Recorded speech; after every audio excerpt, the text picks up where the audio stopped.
Hi, I'm Corey Litzenberger from CGLTax.ca, and this is Brainstorming Plus Tax.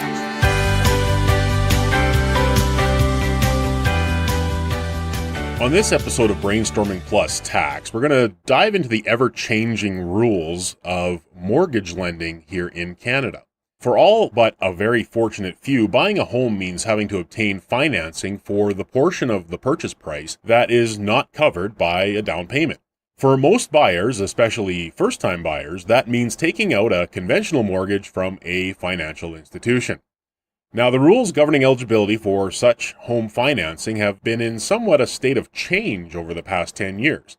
For several reasons, mortgage and home equity borrowing practices have never reached the unsustainable levels recorded south of the border, and Canada was spared the catastrophic housing crash which occurred in the United States in 2008 and 2009. However, in the years after the financial crisis which followed that housing crash, interest rates hit historic lows.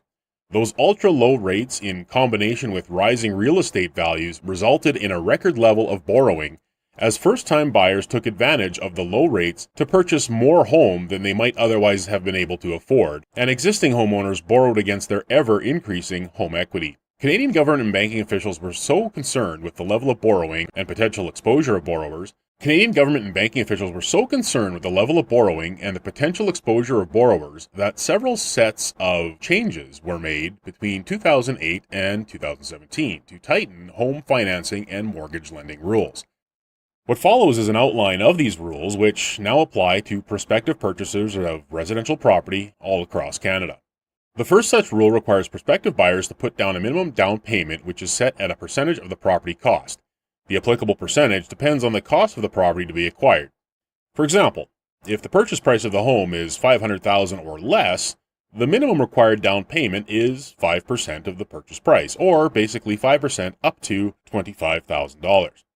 If the purchase price of the home is between $500,000 and $1 shy of $1 million, then it is 5% of the first $500,000 and 10% of the portion of the price that is over $500,000.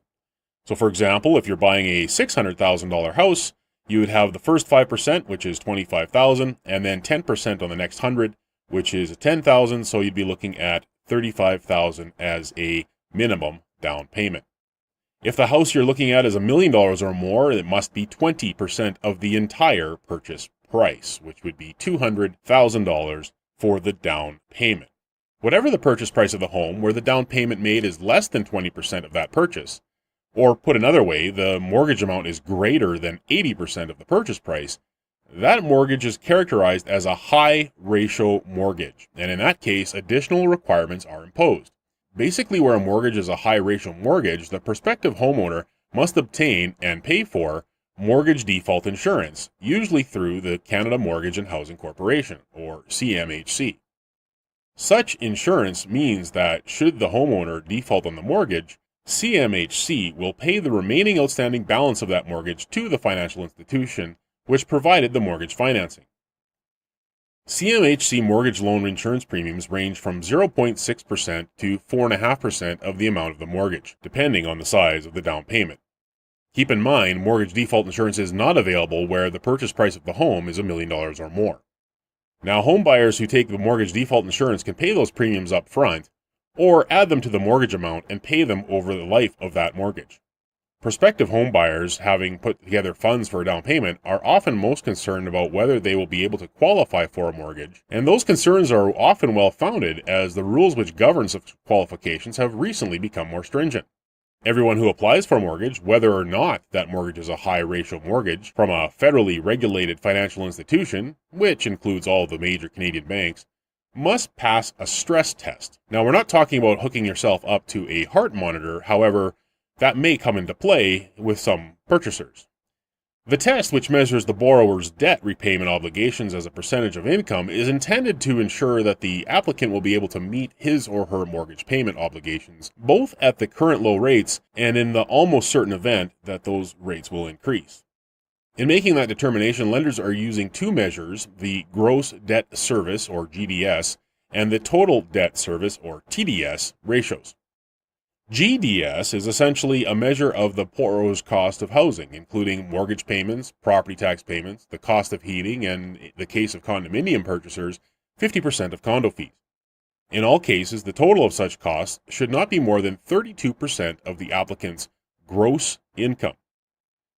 The TDS, or total debt service, represents all of the applicant's debt servicing costs, including both housing costs and the cost of servicing credit cards, student loans, car loans, lines of credit, and other debt. When it comes to TDS, lenders want the total debt servicing cost to be less than 40% of the applicant's gross income. Essentially, then, in applying the stress test, lenders look at the total housing cost and total debt servicing costs which the applicant will have if the mortgage is approved, to see whether the GDS and TDS ratios fall within the acceptable percentage limits. Lenders are now required to run the stress test using the higher of two rates, and the applicant must, using the GDS and TDS ratios, qualify at the higher rate. Where the mortgage will be a high ratio mortgage, meaning down payment of less than 20%, the bank must use the higher of the Bank of Canada's conventional 5-year mortgage rate or the mortgage interest rate which the applicant will be paying. Where the mortgage is not a high ratio mortgage, the bank must use the higher of the Bank of Canada's conventional 5-year mortgage rate and the interest rate which the application will be paying plus 2%. The Bank of Canada's current conventional 5-year mortgage rate at the time of this broadcast is 5.34%. The need to qualify for a mortgage at a rate higher than current rates and higher than the mortgage interest rate, which is actually being provided, will undoubtedly affect prospective borrowers. In some cases, borrowers may have to downsize their home purchase budget in order to accommodate these new rules, while in other instances, those hoping to get into the housing market may be forced to wait until they can accumulate a large down payment so as to reduce the amount of mortgage financing needed. In all cases, however, the intent of the new rules is to ensure that once the home purchase is made, the new homeowners will be in a position to meet the financial obligations that homeownership involves over both the short and the long term. Don't shoot the messenger. And with that, For CGL Strategic Business and Tax Advisors, I'm Corey Litzenberger. Thanks for listening.